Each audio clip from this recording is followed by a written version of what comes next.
allies, and anybody that wants to learn more about the LGBT plus community. My name is Zanardi, and I'm so glad all your beautiful faces are here. Welcome to episode 8 of the Alphabet Mafia podcast. My guest today is named Cameron Bernard. Cameron is a young gay man. Our conversation today was a lot about positivity and really owning who you are. Cameron has been out since middle school, and to be honest, he had a pretty smooth coming out process. His family took it very well. He had a good group of friends. However, I do believe there's a lot of value in our conversation because it is all about owning yourself and really becoming comfortable in your own skin. Growing up, Cameron has also bounced around a lot in the places he's lived, and he actually moved out to San Diego all by himself when he turned 18. So we also discussed, going out on your own and really trying to discover who you are and taking some journeys alone. Overall, I had a great conversation with Cameron. He's a fantastic, positive person. So without further ado, here's Cameron. Cameron, welcome to the show. Thank you for having me. Yeah, absolutely. Thank really you for being here. Yeah.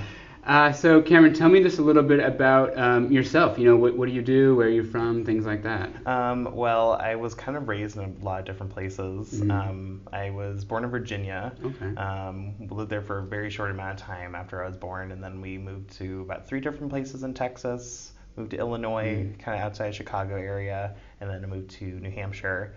Stayed there for about 4 years, went through high school, that whole thing, and then moved out here on my own when I turned 18 in 2015. Yeah. When I moved out here. And then, just kind of tried to go to school and focus on my career and other things as well. Okay, great. Yeah, that must have been a big leap, coming out here on your own right at the age of 18. Absolutely. Were your parents nervous? Were you nervous? I think my dad was more nervous than I was. Mom's kind of not in the picture at the moment. She hasn't been in the picture for a while. I recently got back in contact with her, which was really nice because I haven't seen my mom since I think I was maybe 16. Wow. Or even younger. I can't remember.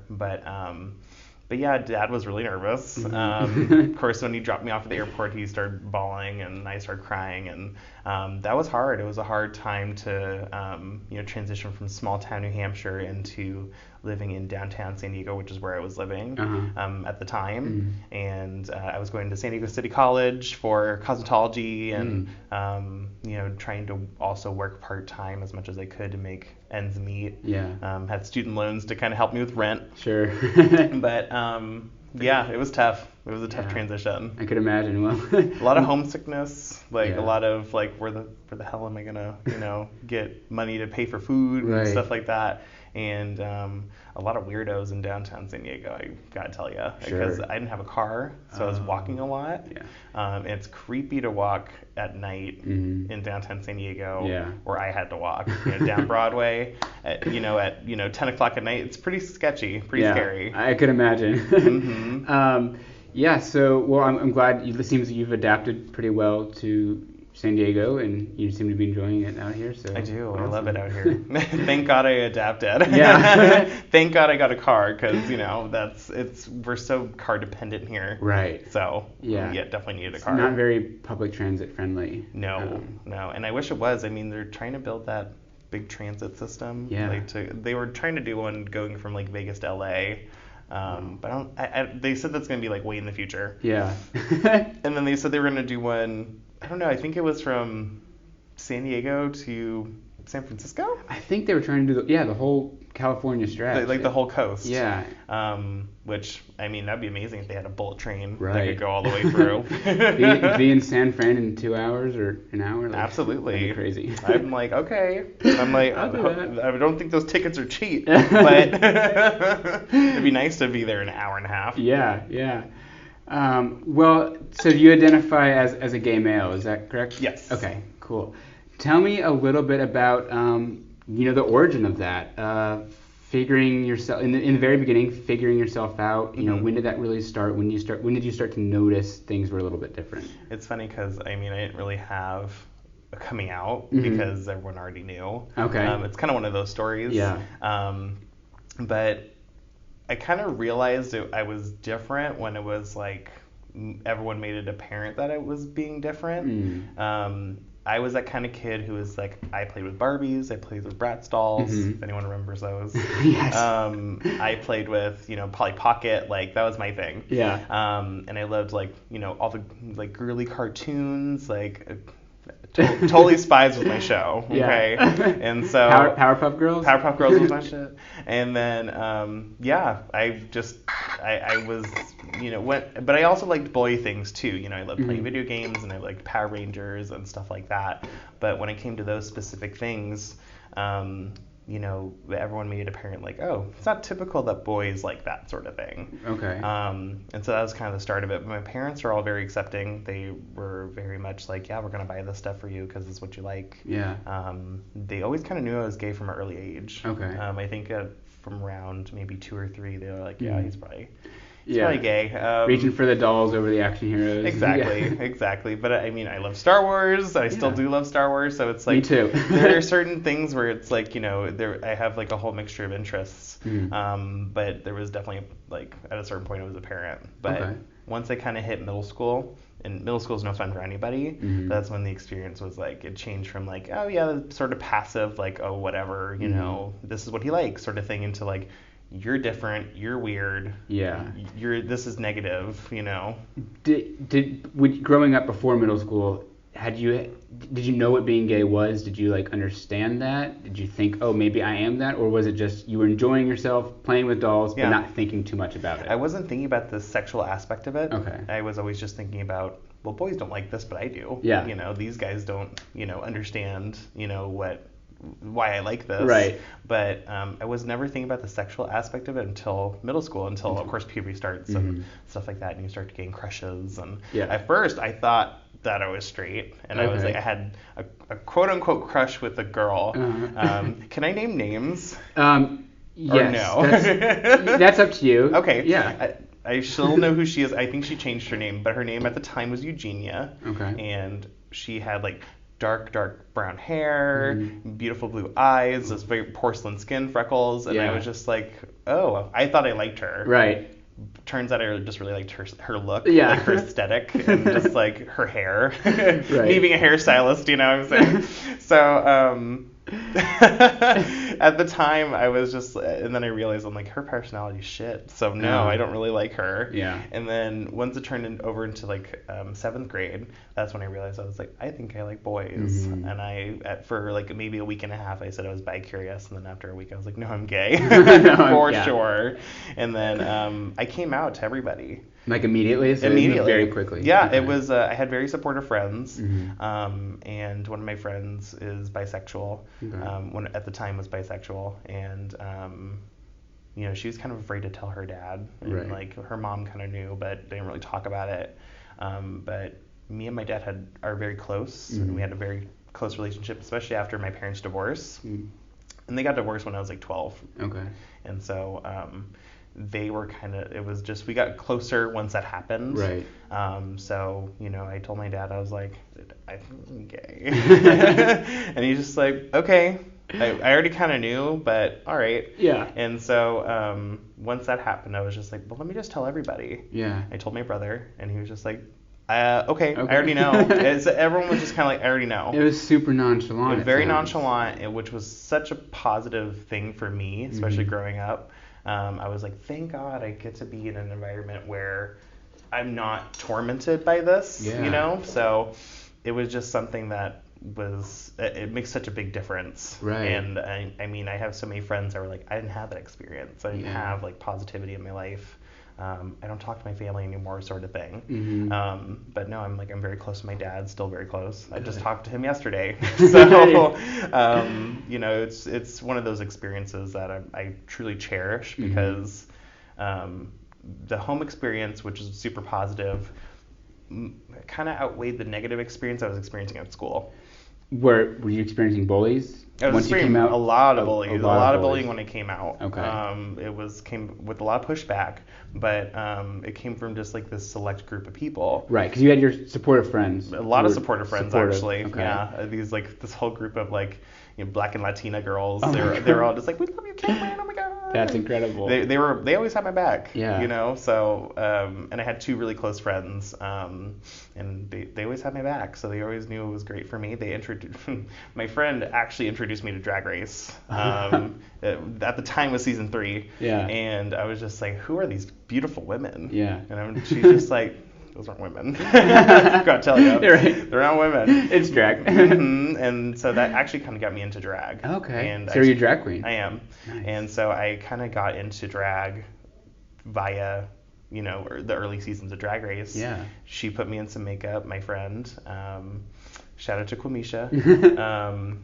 And Katie. So they put me in drag for the first time, like put makeup on me, and then I bought a wig, bought shoes. We went to Burlington Coat Factory, bought myself a little cute blouse, brown blouse with some skinny jeans. There you go. And she put makeup on me. I've got the whole I was in full drag for my 8th grade dance.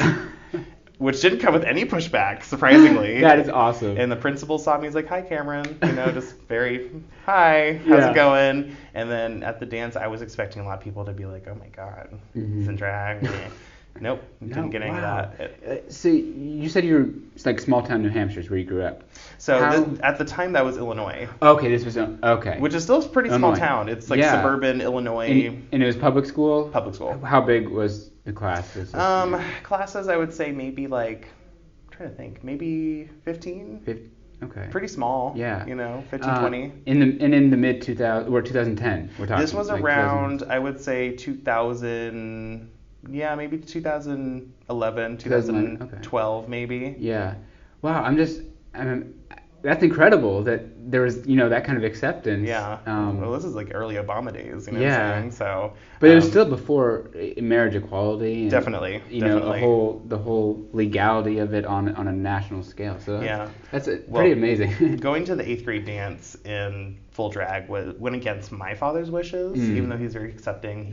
He feared for my safety. Yeah, sure. Over anything. Yeah. He's just and I was like, basically, we were yelling at each other at one point because I was just like, why are you not letting me be who I am, and blah blah blah. And he was just like, I don't care, like, it's great that you're being who you are, I'm just worried about other people, how they'll react to you being who you are. And he's like, I just don't think this is a place that's great for that. And now I understand what he was talking about. Right. And I'm kind of happy that he feared for my safety. Yeah. You know what I'm saying? But I went behind his back doing it. So I went over to my friend's house and we did it there. And I was just like, I dressed up just in like boy clothes and I was like, gonna go to the dance. We're gonna hang out first.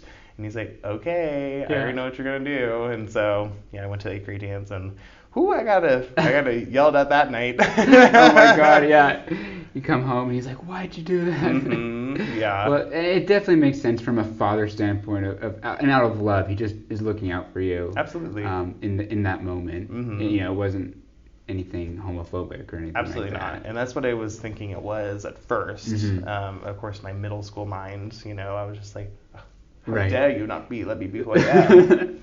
And it was so dramatic. And then I realized, I was like, no, he was actually just being a dad. Yeah. And then once it came to prom, he was just like, do whatever you want. Right. He's like, it worked one time, might as well do it again. So overall, how was your home life? I know you mentioned your parents got divorced, but were you, and they were very accepting, it sounds like, they were. Of you, but were you raised in a religion? Were you raised in a strict household? Like, what was the dynamic of it? No religion in the house. Okay. My father grew up Catholic, and my mother, I believe she grew up Southern Baptist, I believe. Oh, wow.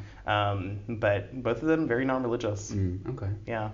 So no religion was in the household. That we had like a Bible. Nobody read that. Everyone has a Bible. Everyone has a Bible.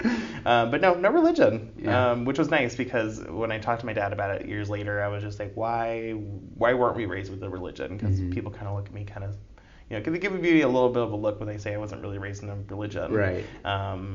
They're like, well, what's your vision of God? Like, what's your version of God then?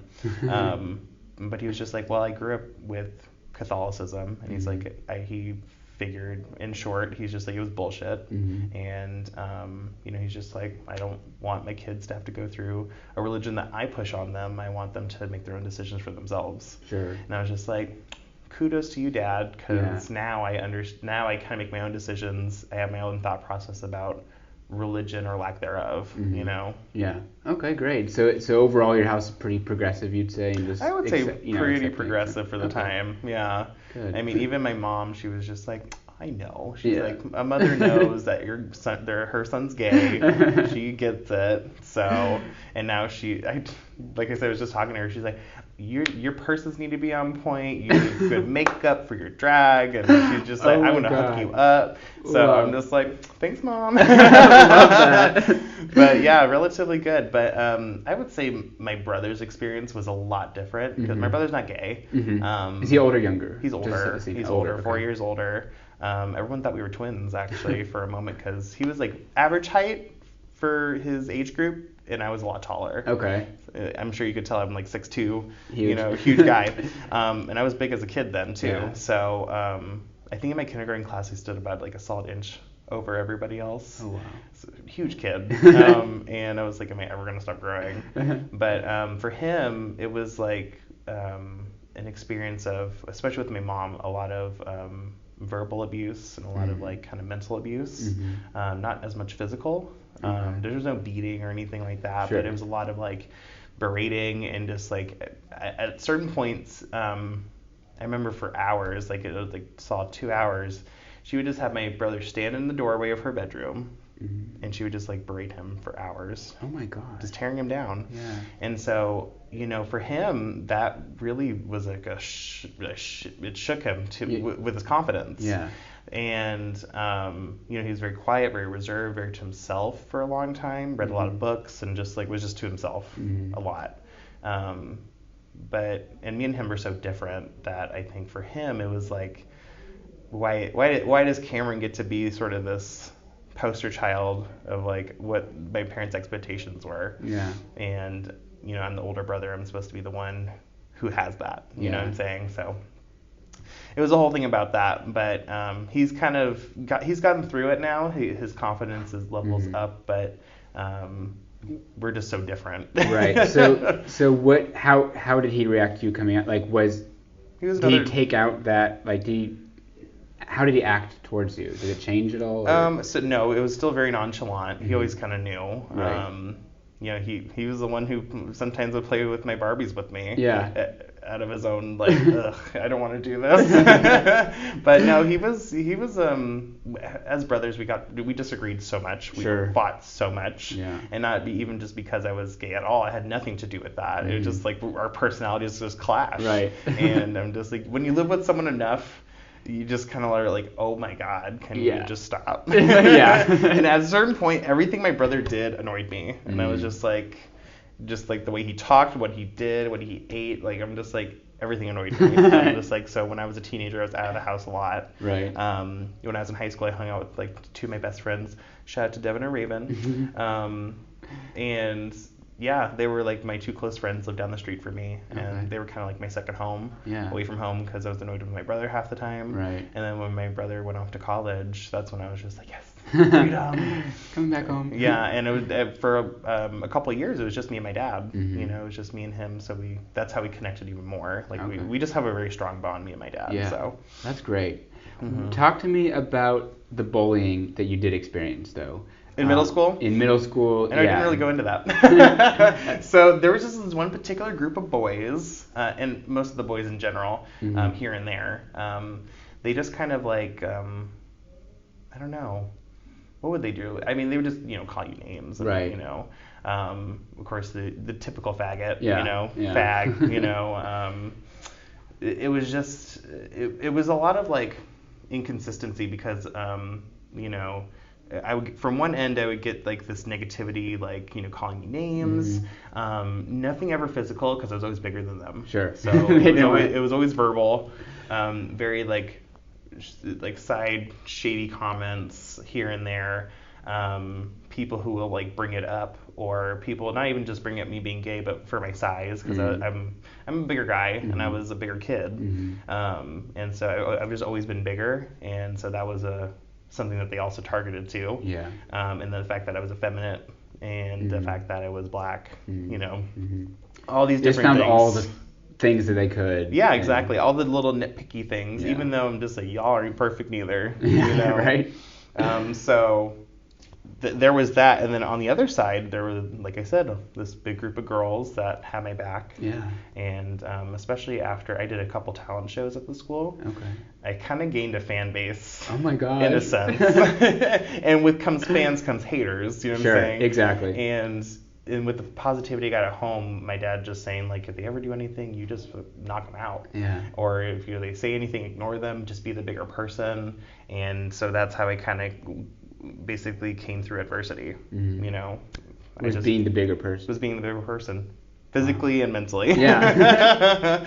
But it was just something I needed to overcome. And I was like, well, middle school isn't forever. And I knew I was leaving when after middle school ended. So I knew I was leaving behind friends. I was leaving behind my fans.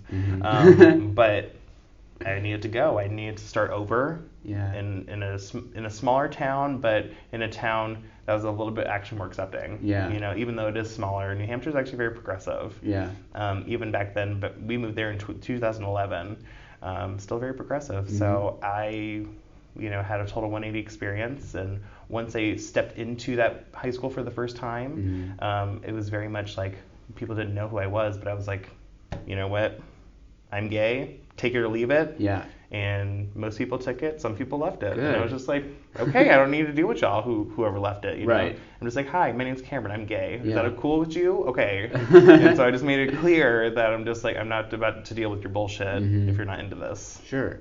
And yeah, so you're stepping into a new, or you had the ability to step into a new place without any preconceived notion of who you are. And so you just owned your identity, went into it, being who you were, and really let people decide if that's something they wanted or not. Yep. That's very brave to do, but also I think something that it's a very smart thing to do. No matter who you are, even if you're not gay, right. If you are just I would say even different if you're trans, or if you're different in general. In general, yeah, and maybe you are kind of nerdy and really like math or like whatever. Yeah. Whatever it is. Own like, who you are. Own who you are. Because if you don't own it, people can kind of sense that, and Exactly. that's what they'll pick at. Yeah. It's like, oh, you're not really owning who you are, but once you own it, they don't have no right to make fun of it, because you're like, I've already owned this. Yeah. What are you making fun of? Exactly. So that's why I ended up doing it. I was just like, I want to own who I am. Yeah. I don't want to be wishy-washy with who I am. I want to be like, oh, I'm gay. Right. No, I'm gay. So, and that's not even like the core of who I am. Sure. I'm just like, that's just surface level stuff. Right. Yeah, that's just who I sleep with. Exactly. Which is none of anybody else's business. Right. Right.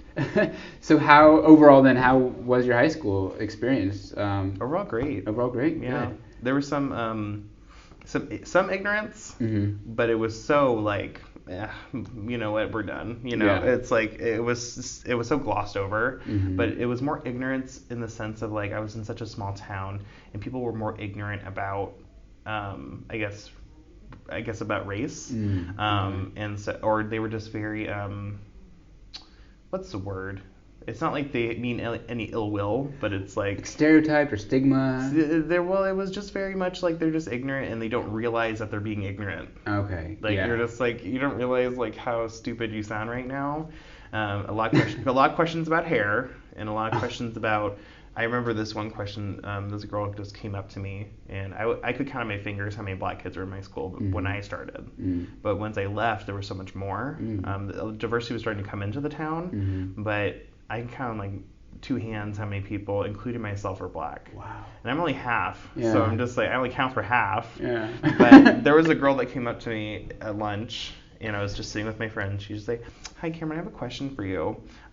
Do black people tan? Oh my god. And I like look past her, and there's like these kids at the other table where she came from, just giggling. Oh my god. And I'm just like, really? What? And it's like at the table was another gay kid, like one of like 5 in the whole school. So there was that. That's like straight out of Mean Girls, that you can't just ask people why they're black. Right. Like, what? And in the town too, there was actually a lot of waving of the Confederate flag. Oh, in New Hampshire? In New Hampshire, because that was a sense of hick pride. Hick pride. Hick pride. That's a thing? Quote unquote. Or redneck pride, whatever the fuck it was. Yeah. And I was just like, Huh? What? Am I like in the Twilight Zone or something? Yeah. Because I remember sending like many like emails to like the principal of like, you know, we had this whole thing called Winter Carnival. Right. And it was just like a big sort of like all the classes would play games, like, you know, and we'd be separated by classes, like freshman, sophomore, junior, senior. Yeah. And we would compete, and whoever won the most points wins the Winter Carnival, yada, yada, yada. And so I think it was my junior year. There were these girls who decided to wear like these cheerleading outfits that were bedazzled Confederate flags. Oh my God. And Are you joking? I told my dad this, and my dad sent a very nasty email to the principal, and the principal took action. Good. And so, I mean, it was improving. Yeah. But there's still so much ignorance. And I was talking to another friend, shout out to Julia.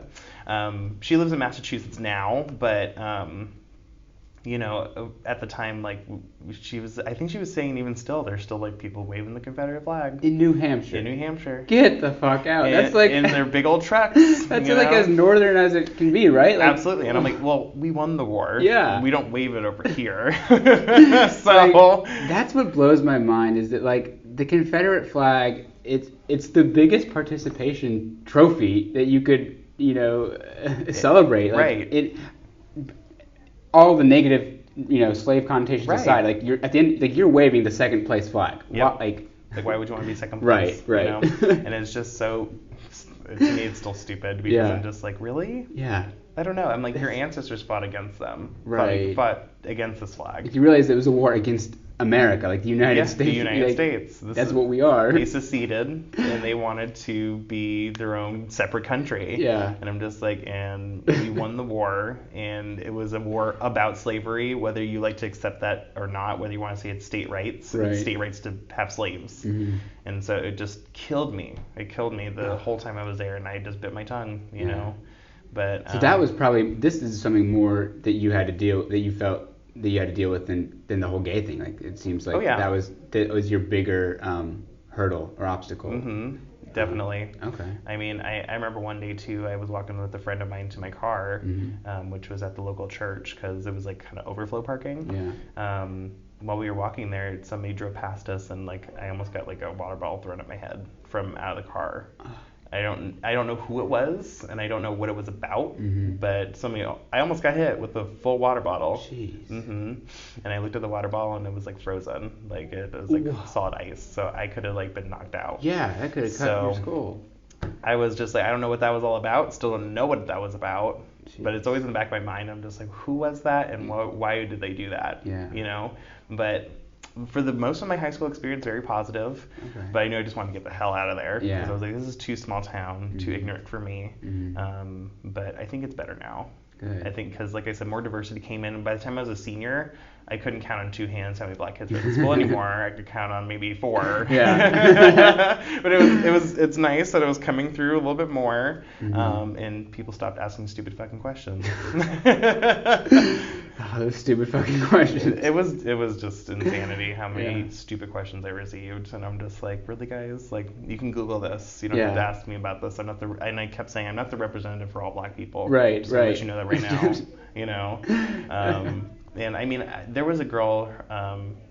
Her name was Desaya, and she had a Jamaican mom, and so she was Jamaican. I think both of her parents were Jamaican actually, and she was just like, it was just kind of a weird experience for her too, being sort of the only. Well, she was like the black girl, you know, out of the school. Her brother didn't go there yet, and she was just the black girl. And then there's another girl from New York that came through from Brooklyn who was also Jamaican. And then she was like the black sports girl, you know. So it was just like, we're all token black people here, you know. And it just felt like a very odd experience in some respects. But for the most part, I loved my experience in New Hampshire. The scenery is beautiful. I will say that, especially in the fall time. I will always recommend spring and fall. Go there. Summer is too humid and hot, and then. You know, winter is just disgusting. Cold. So, cold, slush everywhere, muddy. No, don't do it. But you know, spring and fall are great. Yeah. And so then you moved out here. How Mhm. has your experience been, adjusting to life out here and more specific to being gay? Like, have you experienced much discrimination at all? Is there No, anything that... actually not really. No? Okay. I don't think so. Yeah. Out here, it's some. Of course, we're on the blue coast over here. Yeah. So everyone's been very accepting of me being gay out here. I mean, I've met a lot of gay friends and different people here and there. And some people surprise me because I'm just like, I didn't realize you were gay. Right. You know? Yeah. Because there's even stereotypes in my own head of Right. like, oh, what a gay person should look and act like. Yeah. And then I'm just like, I didn't realize you were gay. Yeah. Okay. But go to a lot of clubs. Of course, I go to Hillcrest and Yeah. everything like that. People know me down there. I'm kind of hard to miss. Do you perform in drag? I don't. I haven't performed yet. Okay. But I have a lot of drag friends, and they keep asking. Yeah. So it's like, when is she gonna come out? When is she gonna come out? And I'm like, it's just all about timing. It's not Right. necessarily about self-confidence, Yeah. which is what I think they assume it is. Mhm. And I'm just like, it's just about time because Yeah. I'm like, I work 40 hours a week. I Yeah. go to school 20 hours a week. I have homework. Yeah. I have other things to do. So I'm like, it's just a lot of time. Right. And for me, I'm like, I spend at least 2 hours getting ready, and if I take my time, 3. Yeah. If I'm really taking my time. So it's just all about timing. So when you moved out here, did you know anyone? Did you have a plan? Like, did you know people? I knew my stepsisters. Okay. And that was it. Okay. I knew my stepsisters. They're grown. Yeah. At the time, I think one of my stepsisters was like 25. The other one was 30. So I'm just like, they're grown. They're doing their own thing. They're busy. Yeah. They were just here to help me if I needed help. Right. You know. Right. Kind of show you around if need be. If need be. One of them helped me move. Okay. Up the street. She helped me move from downtown to Golden Hill. So I mean, she helped me out in that sense. Yeah. We only really see each other when our parents are in town. Like my stepmom and my dad are in town. So that's the only time I really see them. Okay. Yeah. And so how did you find? How were you able to find friends? Like, I guess what was the best method? For anyone listening that maybe is moving into a new environment, whether it's San Diego or specifically or anywhere else. Just what are some tips on finding a group of people that you can connect with? Well, the way I connected with people was I actually made friends with people I went to my cosmetology program with. Okay. Because they didn't have a car. Yeah. I just hung out with them after class and everything. Yeah. And we became good friends that way. And then I kind of met friends of friends. And then once I got a car, that's when I was able to kind of explore San Diego a little bit. And I'm very much a social butterfly anyway. Sure. So it's just I have an easy time talking to people and kind of connecting on a more, I guess, deeper level with people, as opposed to just surface level stuff. I get easily bored when it's just surface level conversation. Right. So once I kind of like was able to be a little bit more independent, then I was able to kind of like make more friends. I made a lot of friends online. Okay. It's like we never did much hooking up or anything. Sure. I just kind of was more social. Yeah, just like, hey, I want some friends. I'm new Want here. friends, I don't want to, and if I don't have people around me, I start to feel really lonely, and I don't lavish in loneliness. I'm just like, I need to get out of this loneliness. So that's why I ended up kind of just coming out of my shell a little bit. Yeah, good. It was scary though the first time, like coming out here. I'm just like, I don't know how people act out here. Like people are so different. Right. It's like a whole different country. Yeah. Coming from all the way on the East Coast where I know what people are like and how to talk to them, as opposed to coming out here. But once I kind of like opened myself up more, just to be more accepting of other people, then I was like, oh, there's all these different kinds of people. This is fun, Yeah. So what's in your opinion, what's the biggest difference between East Coast and West Coast? I would say the lifestyle, because out there you can walk, from town to town pretty easy because all the towns are so close together. Yeah. And every town has like a little like main street, and that's just where you kind of get your, your groceries, you talk to your friends or whatever, and that's pretty much it. And then you go to work, and then that was pretty much it. But out here we're so car dependent, like I was saying. Everything's so spaced out. It's very spaced out, and it's so huge here. Like the county is massive. Yeah. And I have friends from all over different parts of the county. I have friends from like El Cajon, Santee. I have friends in Escondido, like I said, Carlsbad, Oceanside, Fallbrook. I have friends. You know, La Jolla, like it's just everyone's everywhere. Yeah. But we still all make a chance to connect, but that's only because they have transportation. Yeah. You know. Yeah. So I would say if you don't have a car, get one because it's hard to be out here without a car. Yeah. So hard. But yeah, the internet's great as far as making friends. Absolutely. I guess to kind of answer your question about that. Oh yeah, great.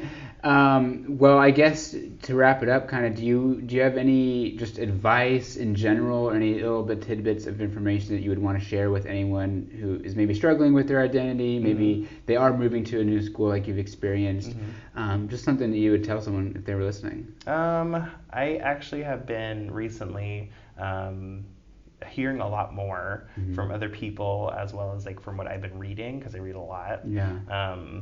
I've been hearing a lot more about sort of, there's different ways to say it, but the law of attraction, basically. And basically what you put out into the world or into the universe is what you receive back.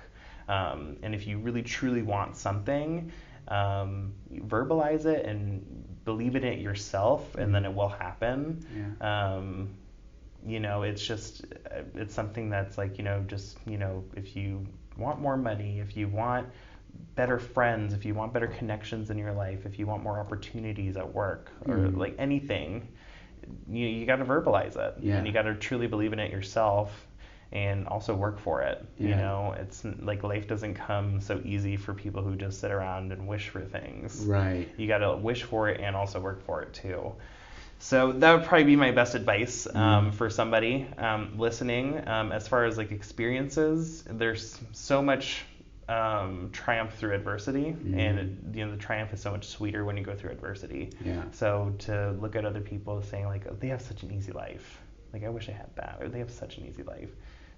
It's actually more triumphant to get through it and to say, I did that. Yeah. You know, I went through this, and you know, more people will applaud you as opposed to the person who's just like, yeah, I was kind of born with this, or I kind of like fell into this. Right. You know? So. Oh, absolutely. Yeah, but law of attraction is very real. You know, it's something that I think people need to really like really bring into their own lives, because it's like I see so many people who are saying like, oh, woe is me. Right. Why is this happening to me? Yeah. Sort of thing, and I'm just like, pick yourself up. Like don't always be the victim. Yes, bad things happen. Yes, you know, life can be unfair, but it's about maintaining a positive mindset. And just knowing that, staying positive, you know, and verbalizing what you want, working towards what you want, and then knowing that, hey, I can't achieve that. If someone else achieved it, I can achieve it too. Right, and it's that thing about positivity, and you know, really bringing in that positivity into your own life, you know, that people need to really understand, you know, and like you said, don't be the victim. Right. You know, it's the worst thing in the world to be the victim. Yeah. I know so many people in their lives that they're miserable because they're just like, well, this didn't work out for me, or this person, you know, fucked me over, or like, you know, they messed me up emotionally, and that's why I am why, like, this is why I'm this way. Right. I had a friend who sort of kind of a former friend, but we're still in contact, I guess. Very not much at all anymore, but we're on good terms. Sure. He was very much the victim when it came to like, you know, I actually wanted to be sort of like more than just friends with him, if you know what I'm saying. Right, right. But he was just like, I can't be with you because of things I have in my own life, because my dad died and I have a lot of trauma that I still need to go through, and yada, yada, yada. And it was just a whole lot of victim mentality, and I kind of fell into that with him, as far as just like, oh, let me help you, let me take care of you sort of thing. And in that sense, he kind of used me. Oh. And so I'm just like, I'm over this victim mentality shit. Yeah. Pick your own self up. Right. Like, I'm not going to wait around for other people to like, you know, because I'm a very caring person, and I think he sensed that, and he was just like, well, this is my opportunity. Yeah. To like, basically harp on someone who's caring and loving. And that's an important point that you brought up. I'm sure you kind of realized this the hard way, but I did. You can't change people. As much as you want to, you know, as much as help as you want to offer, at the end of the day, someone who is in a bad place, you know, is not going to change, or even someone who isn't acting the way that you want them to act, you can't do anything to change them. Right. You can love them and show them, love or positivity, but it's ultimately up to them, no matter if you give them 100% or 0%. Like, they have to make that decision for themselves. Right. And I think that's important because a lot of people go into relationships knowing that that other person is broken or recovering, and thinking that, oh, well, they're going to love me because I'm different or because I do this. Yes. When really they know full and well that that person isn't ready for that, or vice versa, Yeah. and then so they end up getting hurt. And I'm still hurt through it. Sure. Like, this whole thing happened like a couple months ago. Oh, wow, like, that's pretty recent. Like this dissolving of our friendship. Yeah. And we reconciled. I said I'm sorry, and like, it was something I had to like pay him back for, like, monetarily. Yeah. But I was like, yes, I fucked up, sure. Yeah. But through reflection, it all bubbled over because of like everything that happened through like almost a year of our friendship, because it was like very much I was getting used, and I was like, oh, I want to change him. There's a possibility that we could be together if I like help him through this sense, I'm just like, it's stupid of me to even think that, but I don't know. It's like you think someone cares at a certain level, and there was like a point where it was like we spent every day together, even if it was just a couple hours. I saw him every day, and then everything just kind of bubbled over, and just like now it kind of leaves a sour taste in my mouth because now he's like, he was always hung up on his ex, and now he's with his ex again. I'm just like, so you just use me as a shoulder to cry on, huh? I'm just like, wow, it just doesn't make you feel good, because I'm like, if I talked about my problems, it's like, oh, I'm just comparing, it's like, well, I'm trying to make you feel like you're not alone in the situation. And the only time he ever talks to me now, he's like, I need advice. And I'm just like, make up your own fucking decision. Because I'm not going to help you anymore. Yeah, he can't use you like that, because he has to know that you feel a certain way, a different way that he doesn't. If he's with his ex, he obviously isn't reciprocating that, and so he can't talk to you like that and expect. It's just ridiculous, because it's just like now it's like all coming back, because I'm just like, wow, okay, so this was all basically you leading up to being with your ex again. Like at a certain point they were just fuck buddies. And then I'm just like, I think there's a bit more than just that. And then it turned into like, we're back together, and I'm just like, oh, okay, oh my gosh. But what, I always say this because I like I said, I'm reading positivity now into my life. That I wish him the best. And I wish him all the success in the world, whatever he chooses to do with his life, which I don't know what he's doing, because he's going to school, and then he's not going to school, and then he's doing something else, and I don't know. He's all over the place, but wish him the best. And Well, it seems evident that you have always been, radiating of positivity. From being middle school, out and proud, walking into your new high school in New Hampshire. It seems like definitely something that you've been aware of, which is great. And I guess that's the message for this whole podcast. Is just be positive. Absolutely, be positive, and if you need support, there's people that can support you and be there for you. There are caring people in the world who actually do care. Absolutely. And, not are just there to use but you. You have to be positive yourself and know that what you want and that what you desire can come to you, your ultimate outcome. Absolutely. Cameron, where can we find you? Where can the audience find you? What kind of socials are you on? So I'm mainly on Instagram. Okay. You can find my hair page, my work, at Cam Tyler Hair, CAMTYLER Hair, on Instagram. I also have a drag page if you want to check that out. You can find me at BB Black, but it's b.b._black. And then I also have a photography page. It's Cam Tyler, like my Cam Tyler hair page, but Cam Tyler photo. So CAMTYLER photo.